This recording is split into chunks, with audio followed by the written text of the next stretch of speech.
बिस्मिल्लाहिर्रहमानिर्रहीम। हदीस नबवी सल्लल्लाहु अलैहि वालिहि वसल्लम, नबी करीम सल्लल्लाहु अलैहि वालिहि वसल्लम ने फरमाया, अंबिया में से कोई नबी ऐसा नहीं जिनको कुछ निशानियाँ यानी मोजज़ात ना दिए गए हों, जिनके मुताबिक उन पर ईमान लाया गया। आपने फरमाया कि इंसान ईमान लाए, और मुझे जो बड़ा मोर्जा दिया गया वो कुरान मजीद है, वो कुरान मजीद जो अल्लाह ने मेरी तरफ भेजा।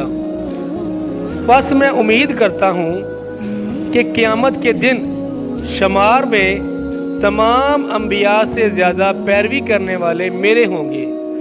सही बुखारी हदीस नंबर 7274।